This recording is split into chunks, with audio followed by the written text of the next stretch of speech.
This podcast is brought to you by the IIEA, sharing ideas, shaping policy. Good morning, everybody, and thank you for joining us this morning. I'm very pleased to welcome you to this IIEA event, which, as most people will probably know, is part of the Future Proofing Europe project, which is supported by the Department of Foreign Affairs and Trade. And we're delighted to be joined today by Minister Joakim Strand, who is Minister for European Affairs, Ownership Steering of Finland, and to whom I'd like to extend a very warm welcome, both to the Institute and, I understand, to Ireland, because it is your first visit. I would also like to welcome Ambassador Gardemeister and her team, and also the other diplomatic colleagues who are joining us, as well as all the members of the Institute. Minister Strand will speak to us for about 20 minutes or so on the topic of Finland's future ecosystem in a European context, and drawing on tools of strategic foresight to elicit Finland's vision for future-proofing Europe. And particularly interesting, I think he will highlight Finland's EU strategic policy objectives of strengthening European democracy, boosting its resilience to malign foreign influence, by strengthening media literacy and, of course, improving comprehensive security. For those joining online, you'll be able to join the discussion using the Q&A function on Zoom, which you should see on your screen. And please feel free to send your questions in throughout the session, and we will come to them once Minister Strand has finished his presentation. And of course, after the presentation, we will go to Q&A with our audience for the remainder of the hour. And just to remind that today's presentation and the Q&A are both on the record. And also, please feel free to join the discussion on Twitter using the handle @IIEA.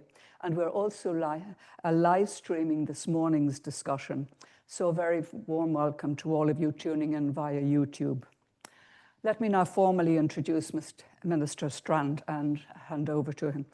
He is Minister for European Affairs and Ownership Steering of Finland, and he is responsible for matters relating to the European Union within the Prime Minister's office that are not covered by the Prime Minister, and that includes representing Finland in the EU General Affairs Council. He is also responsible for state ownership steering policy, which is a very interesting area. And Minister Strand is serving his third term as a Member of Parliament from the Vaasa constituency, and that is on the west coast of Finland, where he was first elected in 2015. He has served as the chair of the Committee for the Future and the Intelligence Oversight Committee, and as a member of the Commerce Committee and the Defence Committee, among others. He holds a Master of Laws and a Master of Science in Economics and Business Administration. And prior to being an MP, he had worked in business. And he has also, and I think this is interesting, played football in Vaasa IFK, in the second highest division in Finland. Well, I don't think you probably never lose the strategy necessary for football. So, Minister, it gives me great pleasure to give you the floor. And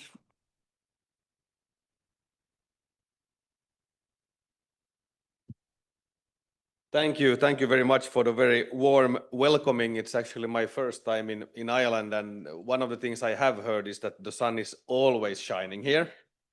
And as we see today, that's true. So thank you very much for the very warm welcoming, ladies and gentlemen, excellencies, dear friends. It's an honor to be with you at the Institute of International and European Affairs to speak about Finland's futures ecosystem, and more importantly, about how Europe can future-proof itself in a decade that refuses to be predictable, as we see today. We are living in an era where the challenges of the 21st century, climate change, depletion of natural resources, poverty and inequality, overconsumption, trade tensions, and geopolitical distress demand action, comprehensive approaches, and visionary leadership. We must support multilateral cooperation and a rules-based international order to create a sustainable inclusive and low-carbon world for future generations. And we must recognize that sustainable growth is impossible without tackling climate change and biodiversity loss together. Climate urgency and growing energy demand create a critical need for smart, scalable technological solutions. Innovation and new technologies are not just economic drivers, they are essential to sustainability and to resilience. That's the context in which I want to speak today about Europe's futures ecosystem. By this I mean the people, the institutions, infrastructure, and narratives that give a society the power to anticipate shocks, adapt quickly, and act together. At its heart is strategic foresight, not future telling, just disciplined methods, horizon scanning to catch weak signals, scenario planning to test how we'd act if the improbable became inevitable, stress testing to reveal where systems bend and break. Foresight doesn't remove uncertainty, it shortens decision time and expands our choices. Finland's vantage point is shaped by geography and history. We are a small, open, northern nation with a long land border to the east and deep reliance on the Baltic Sea. Our resilience is not only toughness, it's cohesion, trust, shared facts, and the habit of organized cooperation across government, business, and communities. That's the spirit I want to bring into today's European conversation. So let me structure this argument in three parts. Number one, strengthening Europe's democracy and civic skills. Number two, boosting resilience to malign influence, not only by countering manipulation, but by communicating better also ourselves. And point number three, improving comprehensive security, especially in our northern neighborhood. I'll then close with how foresight can be turned into action with lessons from Finland's own experience. Europe's strength begins with confidence in democracy, the rule of law, and fundamental rights. These are not add-ons, they are the source of legitimacy. Yet they are stressed daily by manipulation designed to polarize, exhaust, and sow doubt. Authoritarian actors exploit what makes us open: free speech, plural media, and debate. Their aim is not one particular lie, but disbelief itself. The first element of a future's ecosystem is civic power. In Finland, media literacy is embedded across the core curricula from early childhood through adult education. But it's not just schools. Libraries, youth clubs, museums, NGOs, media, and businesses all play a role. The habit we teach is simple: stop, think, check. Yet literacy alone is not enough. Without independent journalism, democracy backslides silently. That's why Europe must support plural and also local media. And democracies must apply foresight to themselves. It's cheaper to fix a policy on paper than to fix it in the streets. Much of our response to disinformation is reactive, but resilience is also about narrative. That means shared EU member state messages on defining issues: Ukraine, competitiveness, security, digital and green transitions, enlargement. It means audience-first communication in plain language, and it means credibility, the strongest antidote of all. If our policies are coherent and our delivery is visible, our story tells itself. Finland works with EU partners, NATO, our Nordics, and like-minded countries against foreign information manipulation. We also export resilience, sharing tools and training with partners beyond Europe, including the Global South. Resilience is a public good. The more of it there is, the safer we all are. And resilience is not a posture you adopt in crisis. Resilience is a culture. You build it before the storm and you maintain it between storms. Security today is physical, digital, and cognitive. On Europe's northern flank, we live this daily. 3 risks especially stand out today. First, GNSS interference. For instance, a ferry captain losing confidence in position on a winter night is not an abstraction. The shadow fleet, we have aging, under-insured vessels that combine sanctions evasion with safety risks. Undersea infrastructure, if data is the bloodstream of our economy, subsea cables are the nervous system. Europe's Cable Security Action Plan has the right design, but plans must become capacity. Recent incidents like the Estlink 2 remind us every minute saved in detection and every day saved in repair translate into economic value and strategic credibility. Estlink 2 is the cable between Finland and Estonia, electricity cable. Comprehensive security extends beyond the sea. It means civil protection, cyber defense, supply chain robustness, and legal authority to act fast when reality moves faster than process. That is what citizens expect. So what does a future-proof European agenda look like? Here Finland has some experience to share. 30 years ago, after the severe economic depression, Finnish leaders understood that we needed to prepare for alternative futures. In 1993, the first government report on the future was submitted to Parliament, and the Parliamentary Committee for the Future was established to scrutinize it. Since then, every electoral period, the Prime Minister submits a new government report on the future. The Parliament responds with resolutions and the government reports back annually on progress. This dialogue creates continuity across election cycles, builds consensus, and embeds foresight into every machinery of governance. The report itself has evolved. Its first part is a whole-of-government scenario exercise looking 20 years ahead. Its second part focuses on a specific topic. All ministries analyze implications for their sectors. So this is not an academic exercise, it's a very practical framework for preparedness. Independent audits have confirmed that this process has strengthened foresight capacity across government and harmonized practices. And crucially, it has created a culture of acceptance. Foresight is not a partisan luxury, but a core responsibility. But even Finland is not perfect. The tyranny of the short term still distorts politics.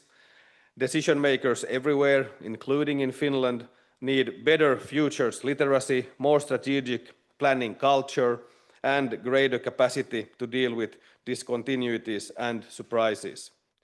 Effective foresight requires methods, time, resources, leadership, commitment, and integration into decision making.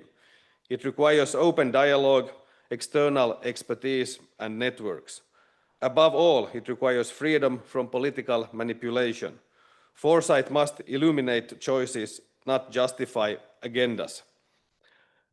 This is the challenge Europe faces: how to institutionalize foresight so that singular events are connected to broader strategic contexts, and governments can respond not only faster but better and smarter. So Finland's offer and our asks. Finland offers 3 things: a whole of society media literacy model, regional leadership on Baltic undersea resilience, coordinated strategic communications with the EU, NATO, the Nordics, and like-minded partners, and a willingness to share our foresight processes globally. And we ask 3 things in return: launch and fund Europe's democracy instruments, resource the cable security agenda on both Baltic and Atlantic coasts, maintain momentum on Ukraine, defense readiness, and an innovation-centered single market. So let me end with a picture of a futures ecosystem. Imagine a Europe where classrooms teach students to stop, think, and check, where local media tell the stories only they can tell, where citizens feel spoken with, not spoken at. A Baltic Sea and an Atlantic coast where cables are protected by design, where interference is detected quickly, where repair capacity is as expected as fire brigades. A European Union where every major initiative has been stress tested against multiple futures, so when the world sighs, Europe pivots. That's not a naive optimism, it's practical ambition. We have the institutions, the talent, the market, the means. What we need is the habit of foresight, of partnership, of delivery. In Finland, we compress preparedness into 3 verbs: learn, link, act. When we learn together, we also see the future together. When we link across borders and sectors, we can move together. And above all, we act together so we can shape the future that follows. So from the ice edge of the Baltic to the Atlantic edge of Europe, let us choose to be the shapers, not the shaped. Thank you.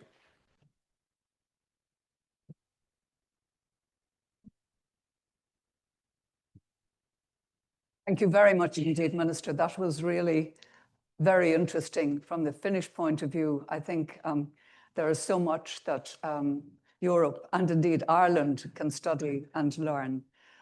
So the floor is open for questions now, and we look forward to putting them to the Minister. So we have 3 already. Yes, Heather, do you want to? I have 3 excellent experts also with me who might want to join the discussion. Let's see. Yes, you're perfectly welcome, Heather. Thank you very much, Minister, for a very interesting speech. I'm curious, you mentioned about democracy instruments at an EU level, and currently the European Commission is designing a European Democracy Shield that Commissioner Michael McGrath is tasked with heading. Is there anything that you would like to see from this European Democracy Shield from a Finnish perspective? Maybe we could take a few questions and I might be able to combine the answers. Also, Yeah. Nope. Okay. So I'm CEO of the Irish District Energy Association, Pauline O'Reilly. And I suppose what's notable is that Finland is really prepared for energy security and sovereignty in a way that perhaps those on the periphery of Europe have not. Ireland has the lowest level of renewable heating and cooling in Europe.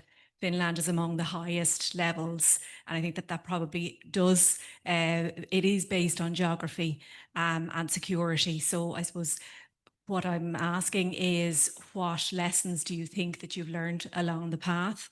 And do you think that it's now urgent that Ireland and other countries across Europe really prepare for a Europe that maybe doesn't have the same kind of security over its energy production? Thanks. Would you like to take those 2, Minister, Yeah. and then we can move on? Yeah, thank you for excellent questions. Actually, yesterday at the General Affairs Council, we had a special topic discussing the Democracy Shield, and it was brought up by France, and we had a very good discussion. This is something you could talk about for a very long time, but one thing that, at least for me, is maybe the biggest question is the influence now coming from the East. When I started this job, it's more than a year ago, the first one who called and congratulated me was the Minister for European Affairs in Moldova, who is now a candidate country. She was even faster than Sweden calling Finland.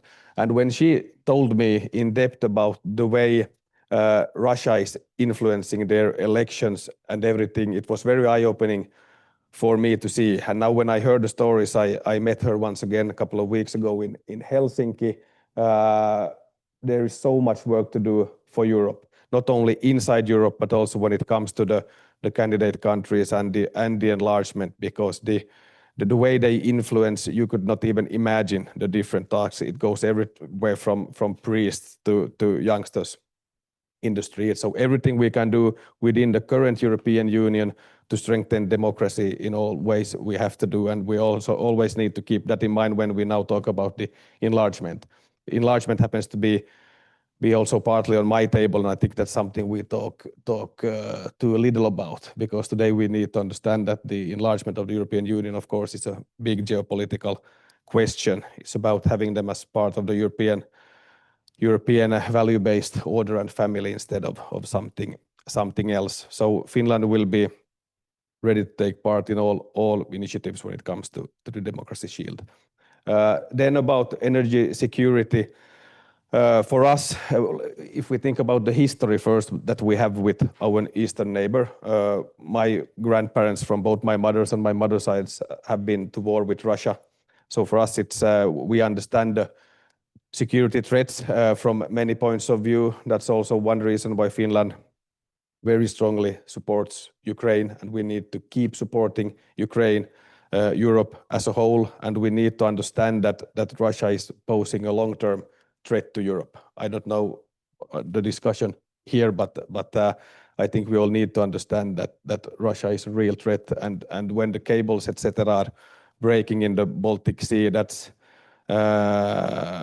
something we need to take extremely seriously, and that can happen anywhere. So that's why the energy systems for the future, they need to be built in a much more resilient way. They need to be to some extent also decentralized, even though they are interconnected. You need to have the tools also to repair in different parts without having total blackouts, etc. And it means that you need to design them somehow partly in a new way, because we know that even today energy systems can because the problem when it comes to energy is that we usually don't have a systematic view.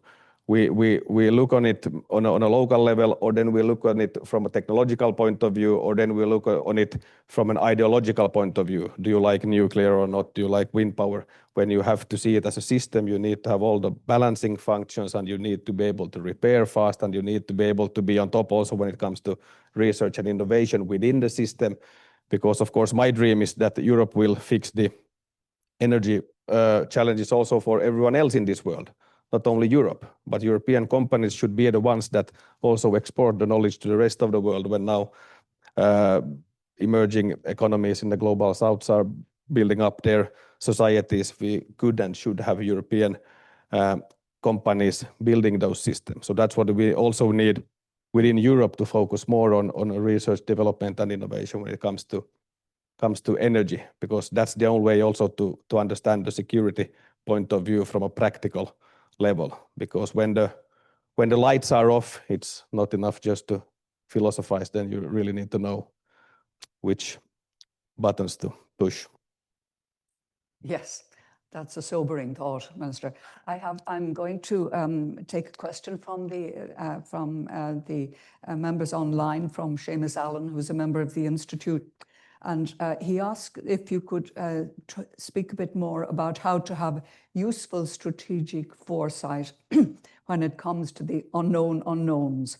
How can being better prepared for crises we have faced in the past makes us better for crises that are totally unanticipated? And of course, Finland has had crises in the past, and you have developed a very forward system for dealing with it, as you have outlined. And I think we here would be very anxious to know how you put that into practice and, as I say, make yourselves prepared for truly unanticipated crisis. A very, very big question as well. I think the number one point is cooperation. First of all, you cannot work within your own bubble or within silos. You need to work with the businesses, you need to work with the government, you need to work with also the citizens. So you have to have a whole of society approach to foresight, and also the way you will then prepare for different types of scenarios. And I think that it's very important that you really sit together with time, and that you call in the best experts also to analyze possible future scenarios, because usually, even though you work in a way it's a negative starting point because you are preparing for crisis. But when you analyze the future trends, you also see the possibilities. What can be done better? You might get some new business ideas, etc. And I have noticed in the parliament, when we have the committee for the future, I was chairing it for 4 years. Also, when you have people from, it's the only committee in the Finnish parliament, obviously, where you have not voted for 30 years. You never vote. You don't look right or left. You only look straight ahead. And when you get people with different backgrounds, different political parties, etc., to think about the future together, then that's something they also bring with them when they go to the committee for healthcare or committee for education or committee for defense. So I think maybe the most important thing is cooperation between all actors in society. At Finland, we have been extremely well prepared. This is just an example. We've been extremely well prepared when it comes to, of course, through our history, when it comes to traditional crises like a war. But then when we think about the corona, COVID, the pandemic, we were not that well prepared when it came to all these masks, etc., as the rest of Europe. But then we ramped it up very fast, everything from own production to imports, etc. But when I look about the Committee for the Future, our reports, we had in 2007, we had a report on Russia. And when I read that today, also Ukraine is mentioned. And then my question is, why does no one read these reports? 2007 already, we have 3 scenarios for Russia, which were more or less the worst scenario was what we are seeing today. Then we also mentioned in 2016 a report where a lot of time was spent on pandemic. Then it came in 2020. So maybe one takeaway is that when we do this foresight work, we have to make sure that at least key stakeholders also read the reports. Thank you, Minister. I think, Ian, you had a question. And another one over here. We'll take 2 together. Yes, so my name is Keith Fitzgerald. I'm the security and defense researcher here, and I spend a lot of time thinking about subsea cable protection. And one of the things that Finland has naturally pioneered the whole society approach to comprehensive security and has quite well established public-private partnerships. One of the things that I've noticed from interacting with cable operators or people who operate offshore wind farms is that generally they're quite hesitant about installing sensor systems military sensor systems, which though might improve their security and the picture that the state has of maybe the Baltic Sea, they still might be quite hesitant because it might make their assets a target. How, in your experience, how have you managed to build a partnership with cable operators? Is it just been that since the Baltic Interconnector cut that they're maybe more willing to interact, or has there been well-established partnerships before that? So it's just my question. There has been, and of course I'm not an expert in all details in this regard, but I know that there has been very, very good partnerships, of course, around the Baltic Sea with our Nordic friends, with the Baltic countries, and now today also to a larger extent within NATO and within the EU, and there are lots of training, etc., going on all the time that we might not see, but that's there. So I believe that there are good partnerships and that we are very well prepared. But of course, we would hope that we don't see those let's say breaking cables too often, because it's also a big cost, and also the uncertainty, all the backup systems, what it comes in terms of attracting investments in the long term, etc. So that's why we need to be extremely well prepared, and I think we have good partnerships. Yes, thank you. We have a question over here. Thank you very much. Colette Bennett from the National Economic and Social Council. And the Council are currently considering social cohesion as a project, how we build it, how we deal with the fractures of it. I'm looking enviously at your media literacy programs. And I'm wondering, I suppose, what mechanisms were employed to bring people together that had so diametrically different views, and to create those spaces where people feel heard, feel safe, that you can kind of build something together and come to a point where you have this really enviable process in place. Thank you. And there was a questioner in front, I think. Yes, thank you. We might take 2 minutes, if that's all right. Taiga Mani, University College Dublin and University of Turku. I have a question regarding bringing in a kind of a culture or a practice of foresight. You could say, in some ways, maybe the EU in general and Ireland in particular are beginning on that journey. Finland has more than 3 decades of embedding it into governance. And some people would say things like analysis and capacity building, a culture are really important. Maybe if you could comment on what you feel from the Finnish perspective is really important in embedding that culture of foresight for an anticipatory governance. As you can see, we're very interested in building on and gaining from your experience, Minister. Yeah, first, if you think about the social cohesion and how you can get people together, I think the most important things is to start when kids are small. I mean, when you have within the education system, you have everyone. So that's where you should start when it comes to media literacy, etc. And of course, in Finland, the last time when we have let's say everyone from born in the same year together is in the army. So we are also now working on what you could do more. Of course, most of them are men, but we are now thinking also that you could have some kind of gathering for the females. So it's important to do everything you can within school. But then when you come up, if you think about public administration, I think it's extremely important to try to work against let's say the worst forms of polarization. You have to have a culture when you can debate, when you bring people together. That's why a committee for the future where you don't vote for 30 years, even though you are right or left or green or blue. I think that's very important that you try to have a whole of society approach in everything you do. And when it comes to the education, we also in Finland, we try to, when you talked about energy, I just want to give you an example. There are lots of things you can do also within regional ecosystems. If you have an area where they are extremely good at energy technology, you have another area where they are extremely good in when it comes to digitalization or forest industry. You can make for the kids, even in kindergarten, you can have special programs when you try to create interest broadly for this phenomena. For instance, we have in my home city, we happen to have an energy education strategy where young people through gaming learn about energy in a fun way. We try to create, not everyone needs to be an electrical engineer, but you try to create interest, how you can be able to, with technology, solve the climate crisis. And it goes from, when people are 5 years up to the legal faculty of the university who is focusing on energy law. It's just an example how you can, in different regions around the world, you can create expertise that also bring them together in new ways.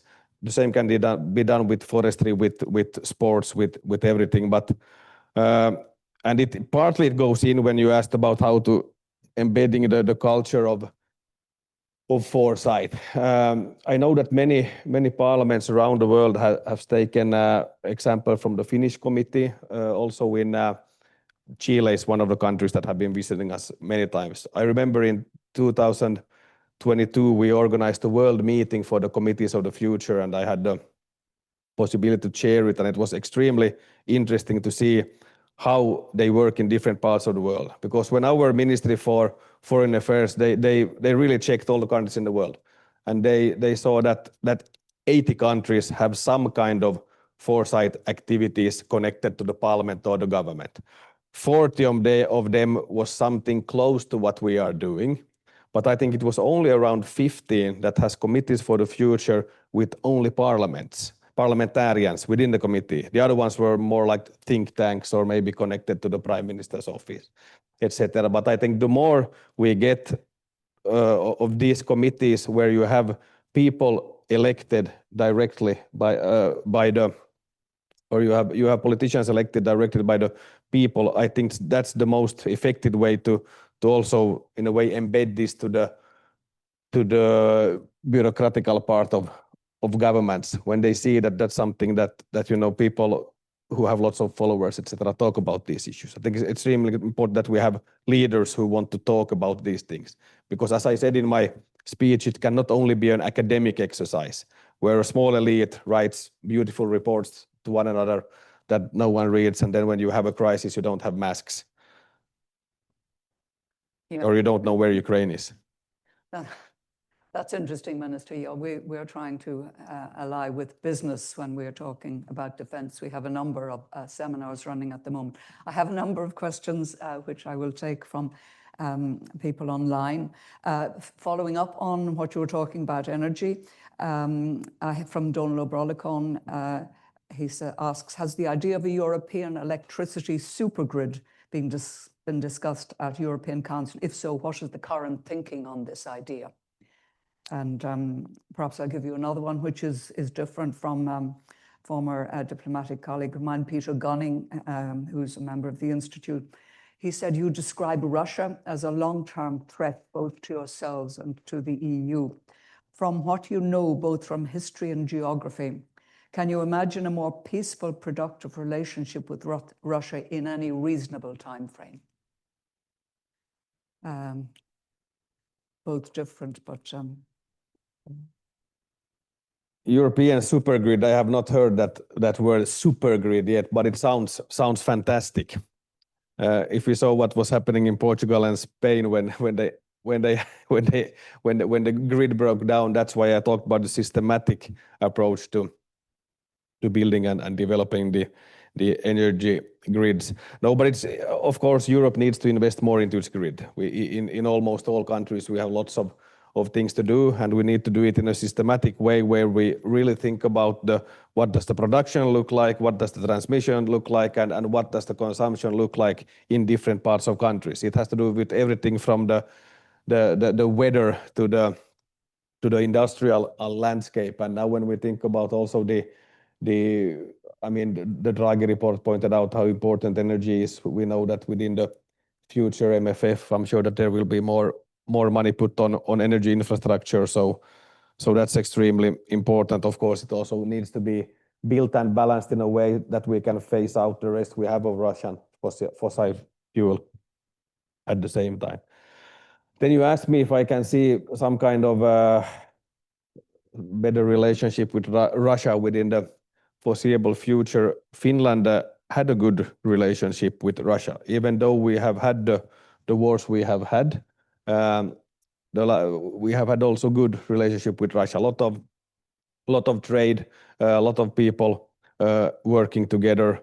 But after what happened in Ukraine, when Russia attacked Ukraine, there has been no political cooperation at all. Of course, there is some pragmatic cooperation when it comes to we have the diplomatic ties and the border, etc. But there is really no relationships between Finland and Russia today, and I cannot see that there will be any serious relationship before this war has ended in a fair and just way. And I cannot see.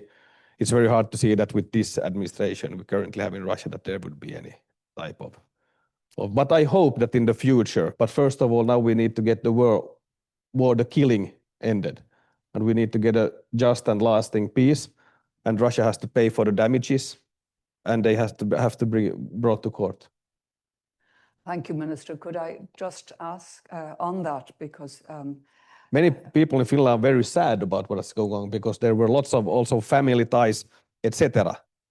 But as our former president, Mr. Niinistö, said when we joined NATO, look in the mirror, because Russia caused this.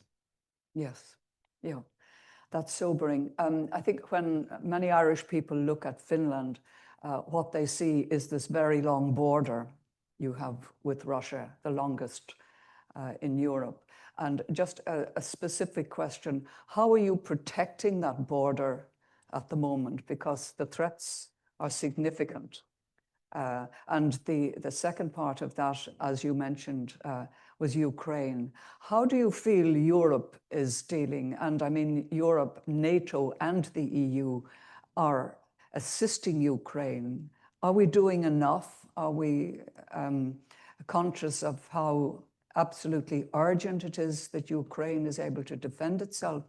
Or are you somewhat depressed about certain areas of lack of support for Ukraine? Very good questions. First, if we take the Finnish, our border with Russia, it's 1,340 kilometers. So it's long. And of course, we have been living with that border, and we are very prepared, and we know how to protect that border. But of course, we see that more needs to be done, and also on a European level, because the Finnish outer border against Russia is also European Union's outer border. It's also the border of Spain against Russia. When it comes to EU, it's the border of NATO. So it's our common interest to strengthen the border, even though we are doing a lot. And the border, by the way, it's closed at the moment. There is nothing moving there, but of course we need to, and we are doing a lot when it comes to surveillance technology, etc., building fences. But more needs to be done, and also we need to have some kind of maybe new solidarity. If we think about from a financial economical point of view, lots of money within the EU has gone from the more northern parts to the south, as we know, when it comes to cohesion, etc. Now the countries from the south need to be able to support the border investments related to EU's outer border. So there is a lot that has to be done, and we were actually with my friends who are here today. We were visiting one of the border stations together with the Commissioner Serafin from the European Commission. We went with the helicopter from the border guard, and we had been around 15 minutes in the air when we felt the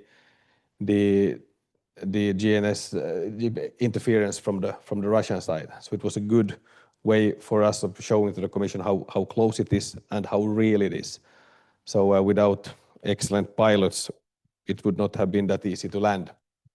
So there are lots of things that needs to be done. And when you talk about supporting Ukraine, of course, the European Union has done a lot. That we have to say that the EU has done a lot, both when it comes to financial support, when it comes to all the sanctions packages. We are now preparing, is it the 19th sanctions package against Russia, and also when it comes to coordinating other types of support, of course, military support, etc. I sometimes think that what if we would not have the European Union today? What would this look like? I think it's extremely good that we have a body like the European Union who is able to support. And of course, when it comes to the EU and supporting Ukraine, also as our excellent President Stubb said here at some occasion, that one of the best security guarantees is also to get Ukraine as a member of the European Union.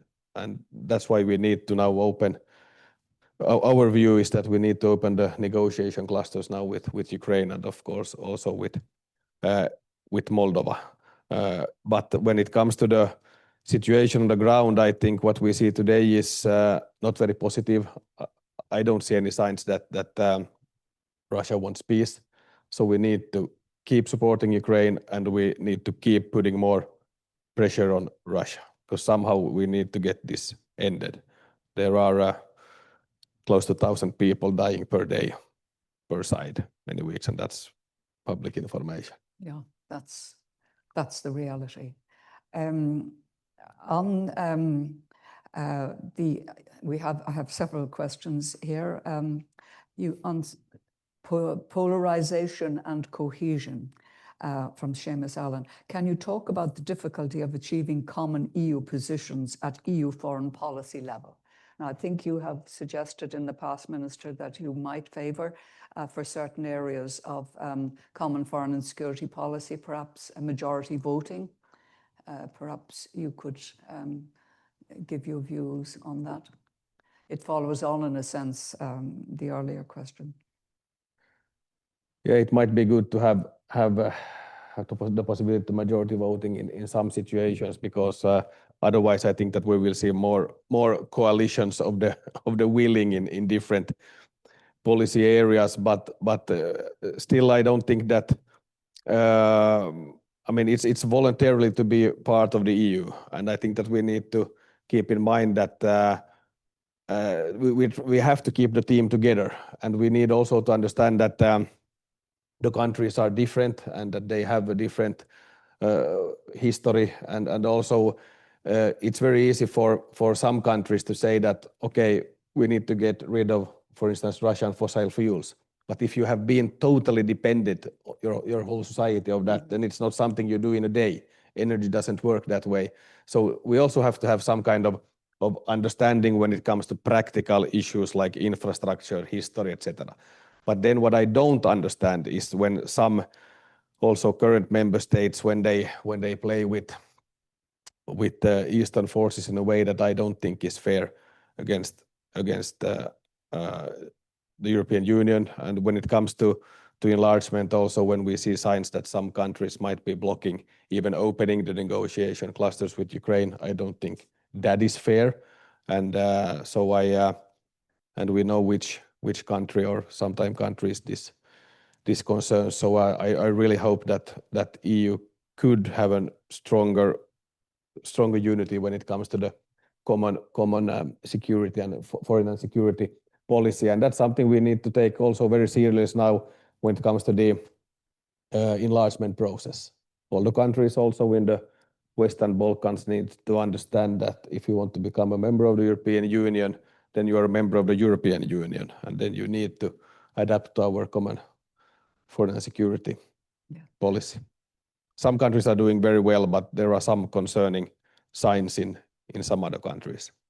Yes, that's obviously a big issue. We had last week the Deputy Prime Minister of Montenegro, who was very hopeful that they would be able to move forward and actually be members in 2028. They are working very hard, but the whole area of the Balkans is an issue that Europe, I think, probably needs to look very closely and to give greater help there. Is that your view, Minister? You said you had the enlargement in your area, and some of the countries in the Balkans seem to be going backwards rather than forwards.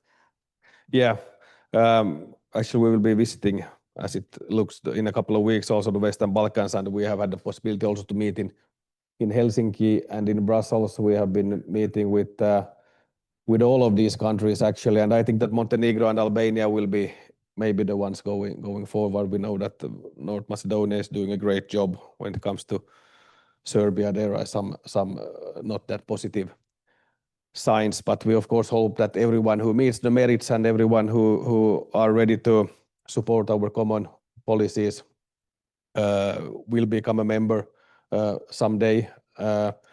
Also, when it comes to, of course, Georgia is quite concerning, but then Moldova again is doing an excellent job. But yeah, we hope that they will get forward. And Finland is positive when it comes to enlargement, but it needs to be merit-based. You need to fill the criteria, and of course, you need to show that you are taking rule of law seriously, that you have programs for fighting corruption, etc. Because we know you are a net payer. Finland is a net payer. Probably these countries will not be net payers. When you get money from taxpayers from other parts of the European Union, you have to have respect for rule of law. I cannot explain to my voters that we are now sending money to places we don't know how they will use it. Of course, so that's why we are strong supporters of when it comes to conditionality, etc. Also within the budget as a whole. People who get money needs to have respect for rule of law and our common values and everything that comes with it. I have a very specific question from a former military man, Brigadier General Ahern, and he asks, what are the processes of Finland's parliament for overseeing the state's civilian and military intelligence services? Are the committee members of Finland's parliamentary oversight of these service security vetted in order to be a member of that oversight committee? It's a very specific... Can you repeat the last part? Yes.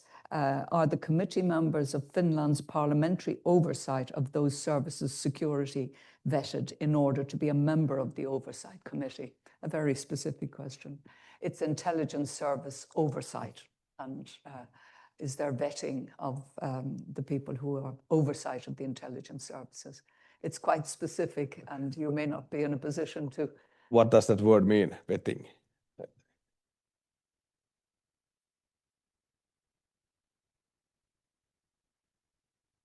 Yeah, I understand, but I think if it was something about checking their backgrounds or something. Yeah, that's what I meant. Yeah, yes, we are.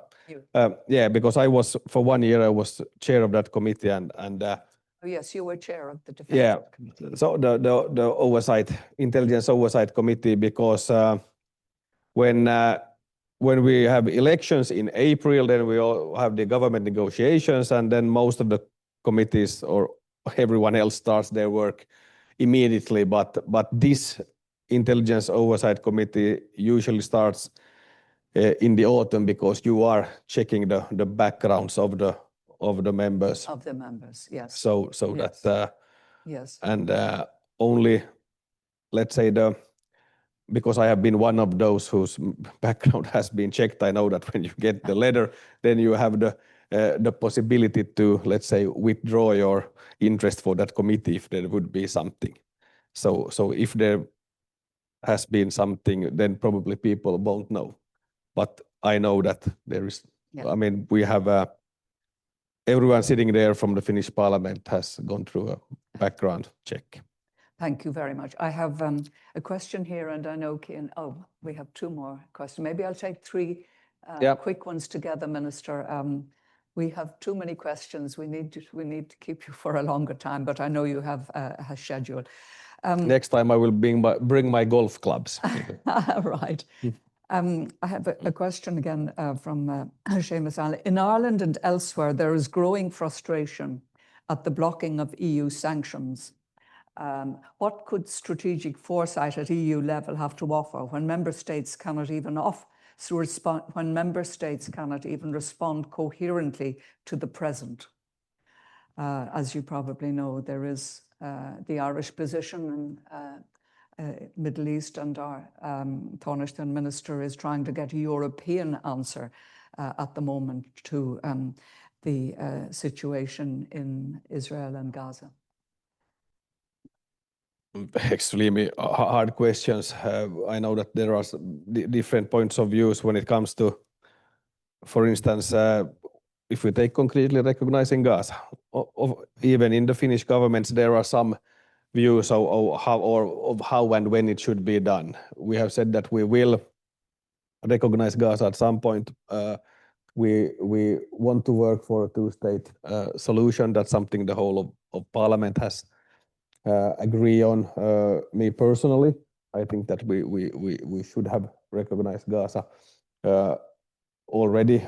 We now joined from the France and Saudi Arabian initiative around the process for a two-state solution. That's something that Finland, of course, also has joined.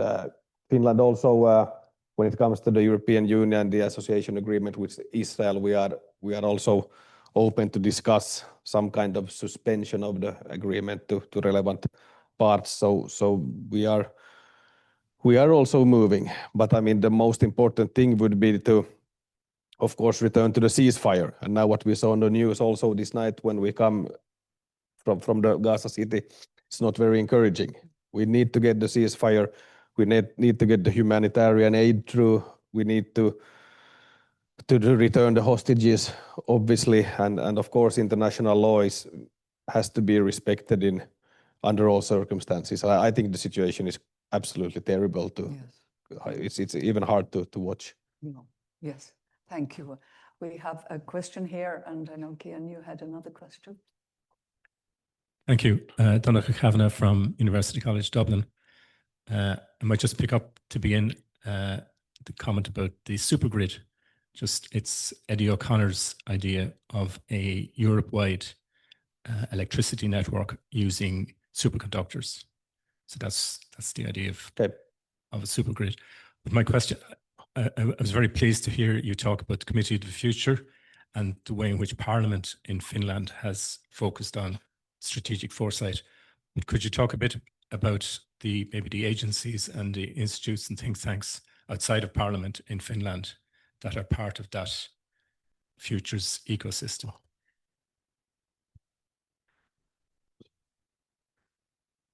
Yes, thank you. Excellent question. We have quite many different bodies that work with future foresight. We have some very strong within the university sector, especially University of Turku is strong when it comes to futures research. Then we also have a body called Sitra. I don't know what the beautiful name in English is. I have been part of the supervisory board for 4 years, so maybe I should know the correct name in English. But it's the Independence Fund of Finland that was founded to be like a independent body. They at the time they got some Nokia shares, and maybe they are sitting on 1 billion, and they are doing different types of research and reports and foresight, and I was actually visiting Silicon Valley with them now for some time just before I started this position. But there are quite many bodies, and maybe one, of course, also I think also we could and should be better to coordinate all of these. But somehow also in a small country like Finland, when you are 5.6 million people, it's 1/5 of the city of Shanghai. Usually people know each other, and people who are interested in some policy fields, they usually tend to get together. So for instance, when I look about, and when I was a member of the Committee for the Future, I think almost half of the committee members were also sitting in Sitra. And then when I looked about the most ambitious, maybe some of the most ambitious researchers also when it comes to future-related issues in Turku, they also worked for the committee, etc. So I think that there is good cooperation between the institutions as well. Then I know that there are also, if we think about the cities and municipalities, and for instance also local companies, many of them do lots of very high-level future, let's say, scenario work when they do their own strategies, etc. That you can also use in other fields. And for instance, Business Finland, that is promoting exports and research and development in Finland, they have also very good work in this field. So me personally, I try to combine these, and I have used Business Finland scenario works also a lot. And it's when you have been, I've been now more than 10 years also in the parliament, when you go, and more than 20 years on the city council level, when you go back and look at this paper and those scenarios, it's quite nice to see, because many of those things sometimes it's not nice to see, for instance, when it comes to Ukraine or the pandemic, but many also of the positive scenarios has gone forward when it comes also to the ambition to fighting climate change with technology, etc. So I think lots of good work is being done, and we need to maybe even coordinate it better. But then when it comes to trying to identify black swans, etc., it cannot be too coordinated, because you will not find them inside the box. You will find them outside the box. So there has to be freedom as well. One of the most interesting findings for me when I was working in one group was that for me, it was at least eye-opening to see how you could and should combine arts and culture with technology and innovation policy. And we had a very interesting guy who was showing examples that, for instance, when it comes to developing wind power and windmills, if the engineers would have understood to watch at 100-year-old pictures or paintings of birds and see how nature has shaped the aerodynamic with the wings, etc., you would have saved lots of time and resources when it comes to developing windmills, because the first prototypes were extremely stupid. If you had know how a bird works, you would have known better. And it has also to do with the roots of trees, how they are going underground. Also has it's something you can use when you develop metro lines, etc. So they are quite interesting way when you start to combine things. Yeah, Minister, I'm really sorry to say that we have reached the end of our session. We have by no means reached the end of our questions. I have questions about Finland's relationship with the United States. I know you have a relationship. That's good. Yes, and also I think you are aligning with the US and Canada in building ships in Finland. I really had hoped to reach your education system, which is, I think, an absolute model, in particular educating young people to deal with, as you mentioned, the malign influences and misinformation. It seems really interesting. But mainly I want to thank you most sincerely. I think it has been for us a really productive session. The structures you have outlined from Finland, I hope the EU will continue to develop them, and certainly we have lessons to learn here in Ireland. So thank you most sincerely, and thank you to your team in the embassy. Thank you very much. Thank you. This podcast is brought to you by the IIEA, sharing ideas, shaping policy.